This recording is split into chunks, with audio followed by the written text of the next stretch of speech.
Kemudian tidak dibolehkan memberikan bagian dari kurban sebagai imbalan untuk upah. Ini sepakat ulama. Dalam penyelenggaraan penyembelihannya, baik kepada pekerja termasuk panitia. Jadi menyediakan kupon khusus untuk pekerja, menyediakan kupon khusus untuk panitia, dan mendapatkan dengan kupon itu daging korban tersendiri atas nama itu namanya ujrah, jasa, imbalan dari pekerjaan. Itu dilarang oleh Nabi. Seluruh mazhab mengatakan terlarang. Ambo heran, kini ada orang nan anggan mengajuan itu, ndak amuh. Dengan berbagai alasan, la tabiaso disiko. Mana yang lebih tinggi? Petunjuk Rasul dibandingkan kebiasaan awak. Rasulullah sallallahu alaihi wasallam melarangnya. Di dalam hadis sahih dalam riwayat Imam Muslim dari Ali bin Abi Thalib radhiyallahu anhu, amarani Rasulullah sallallahu alaihi wasallam an aquma ala butnihi. Aku diperintahkan oleh Rasul untuk mengurus unta beliau. Wa amarani, bahasanya celik, dan memerintahkanku, Nabi memerintahkanku, an aqsima luhumaha, untuk membagi dagingnya, wa juludaha, kulitnya, wa ajillataha, dan hiasan punggungnya. Jadi untuk korban tu biasanya diselimuti pakai kulit binatang pula, sehingga gagah bentukan. Disiarkan seperti itu. Ajo kulit pelampuk punggungnya tu harus dibagi pula tu. Perintah Nabi kepada Ali. Dan memerintahkan pula Nabi, perintah Nabi berikutnya, wa alla u'tiyal jazzara. Dan Nabi memerintahkan jangan saya berikan tukang jagal. Itu pekerja tadi. Minha syai'an, sedikit pun dari kurban itu,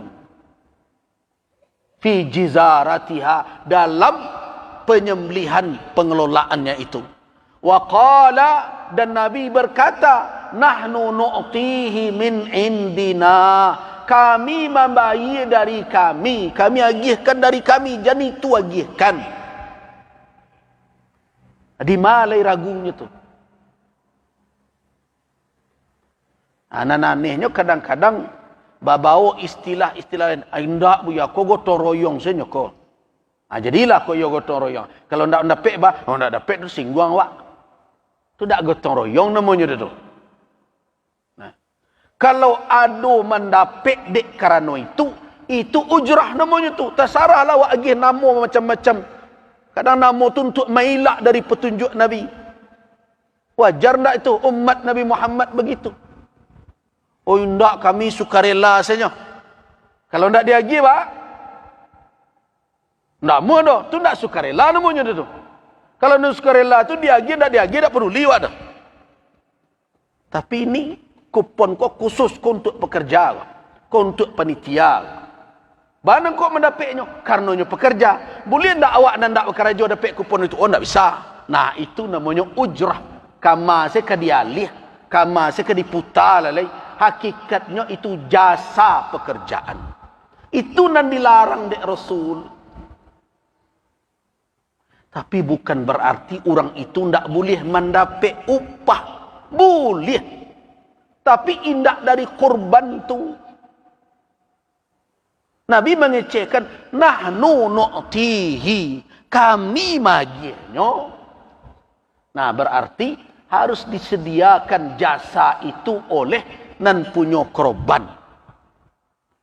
Waduh nandak namu panitia peserta tu ustaz, ya. Ya ndak merang-merang tak masalah dah ndak namuhnya. Agian jawi kayaknya. Aku jawi ibu Bantailah surang. Kulitilah surang. Cancanglah surang, bagianlah surang. Selesai masalah.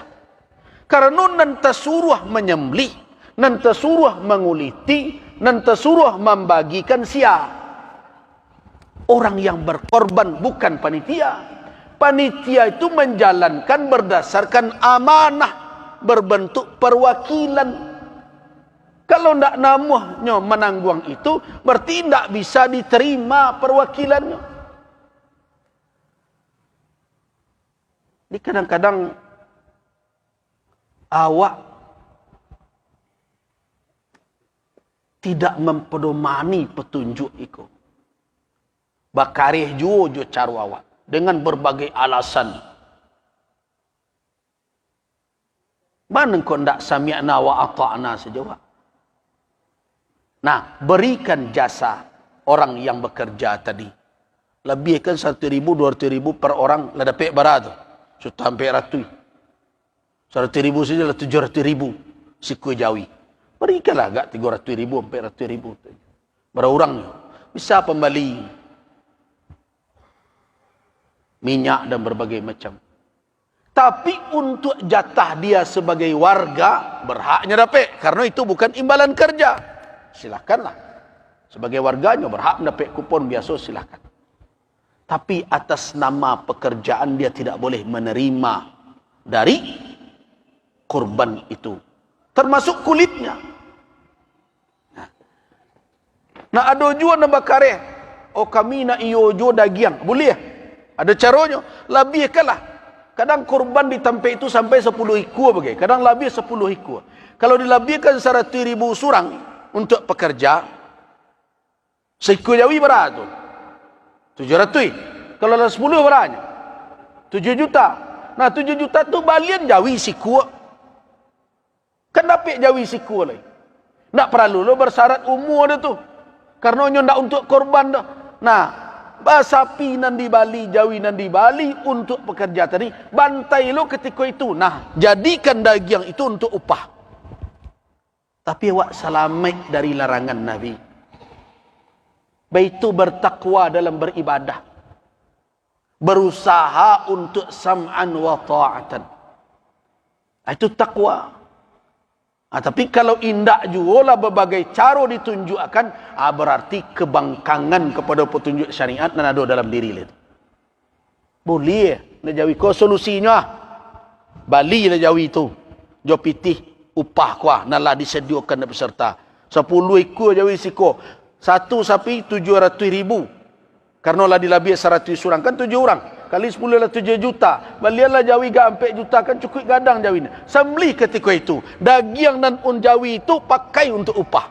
Anda terlanggar larangan Nabi SAW. Nah kemudian bagaimana dengan kulit? Kulit dilarang dijual oleh peserta kurban dan panitia. Kenapa? Karena panitia itu wakil peserta. Kalau panitia nak menjual, sama jo peserta nak menjual. Nah, kenapa begitu? Wakil itu bertindak atas nama yang mewakilkan. Sama jo orang mewakilkan nikah. Kalau ada orang ke menikah, diwakilkan misalnya ke seseorang. Akhirnya, tiko ijab kabul, aku terima menikahi anak bapa. Mewakili kawan nambo sianu dengan maharnya sekian tunai. Kamu itu kan? Sianu menikah. Orang nama salam tu kah? Atau kawan yang diwakilnya? Kawan yang diwakil jadi bawa lebih ni orang. Kau tindakan wakil, tindakan yang mewakilkan. Jadi kalau panitia yang menjual, sianu menjual sebenarnya? Peserta. Kan dilarang dek Nabi. Nah.